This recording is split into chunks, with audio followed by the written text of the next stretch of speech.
Hi honeybees, my name is Raven, this is October, this is Jasper, and welcome back to our channel. Subscribe to become part of the hive. Be sure to like and ring the notification bell. Thanks honeybees! Enjoy the video! So I thought it would be fun to do a series of spotlights on different gemstones.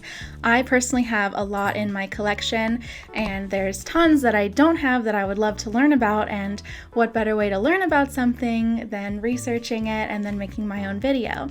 So for this one, to start off, I thought we would start with my favorite gem, Lapis Lazuli, or as I often say, Lapis Lazuli, just because I think it rolls off the tongue better. I have this little handwritten gem book, I don't know if you can see, of all the different gems that I personally have in my collection. Each one gets about a page, and then there's a few here where I have written them and have not yet given them their page, but they will each get one eventually, and then I will create a spotlight on them. So the first one is Lapis Lazuli. We are going to cut to some close-ups and I will tell you all about this incredible gem. Lapis Lazuli is a striking blue gem that has different shades of light and dark blue, mainly dark, and sometimes specks or streaks of gold. As you can see here in the close-up, see how it shines in the light, very beautiful. So it's no wonder why this gem is often associated with royalty and why it is a very sought after gem across history. Not only does it represent royalty, but honor, gods, power, spirit, and vision. It was even used as a burial ornament for royals, specifically in Egypt. If you see an image of a sarcophagus that has blue in it, that is most likely lapis lazuli. Lapis lazuli activates the higher mind and enhances intellectual and psychic ability. It aids in analysis and problem solving and is seen as a universal symbol of wisdom and truth.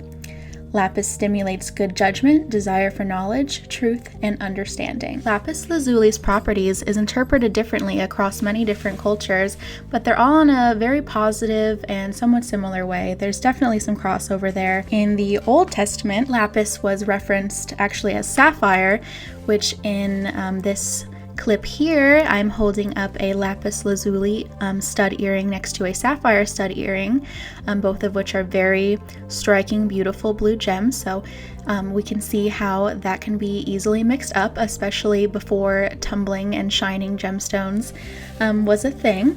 The rough versions probably looked even more similar than they do now. Also in the Old Testament and across different areas of the Bible, lapis lazuli was the fifth stone of the high priest, which interestingly enough, sapphire is actually there as well. In ancient Persia and pre-Columbian America, lapis was a symbol of the starry night and stone of truth. In Islam, it was used for protection from the evil eye. In medieval Europe, lapis was used to counteract spirits of darkness and favor spirits of light and wisdom. It was also powdered and made into paint, favored by Michelangelo. In Buddhism, lapis was thought to bring inner peace and freedom from negative thoughts and enhance memory. So as you can see, all of these cultures and just the traditional view of lapis, it's all very in the mind. It's about enhancing your own wisdom, your knowledge, your ability to analyze and think. It's a very brain heavy gem. It is also seen as the stone of friendship, and it brings harmony in relationships and promotes calm and loving communication. So this is a gem that's good for auditions or in the workplace to attract success. So if there's a big project coming up or a test in school or anything like that that requires a lot of focus, lapis would be a good gem to use in that situation. Or just for general truth and wisdom and calm in your own mind.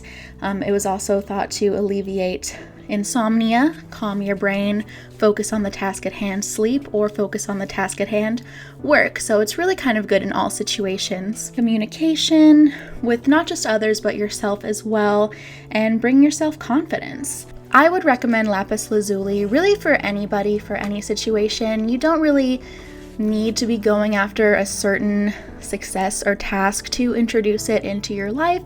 It's kind of good just for general spirituality and intellect. Anything positive you could think of, really. It's just a really positive gem, really good to have into your life. My personal favorite way to integrate gems into my life is by wearing them, like with the earrings shown before or the crystal points that I will show you now in this next clip. I like to wear a Lapis Lazuli crystal point around my neck, and here I have paired it with a clear crystal point to enhance the gem's abilities, and then I have also paired it with an obsidian point to kind of absorb any negative energy so that nothing negative will counteract with the lapis. And all together just kind of bring that air of positivity that I'm always looking for. Okay, so that was Lapis Lazuli, a really interesting, really positive gem. Definitely a great energy coming from it. That's why I have so many of them. As far as pricing goes, if that's something you're concerned about, it's definitely something I'm always thinking about, being in budget. As much as I'd love to spend hundreds of thousands of dollars on gemstones, we don't all just have that, you know?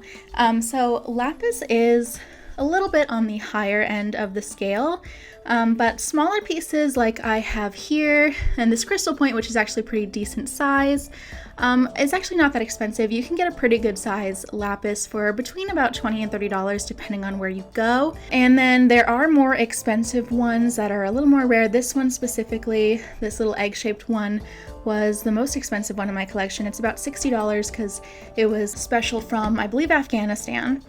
And I thought I just wanted one special one in my collection. But the little crystal points, as mentioned earlier in the video, those really will run you about $15, $20, something to wear. And the earrings I showed earlier were only about $10, so it really wouldn't be hard to integrate this gem into your life, and I do highly recommend it. And so that's it for my first gemstone spotlight. I hope you guys enjoyed. Please make sure to like and subscribe. Comment down below, what's your favorite gemstone, and what do you think of lapis? Have you integrated it into your life? Are you going to integrate it into your life? I would love to know. And that's it. I will see you guys next time. Bye! Thanks for watching, honeybees. Make sure to like and subscribe. Bye!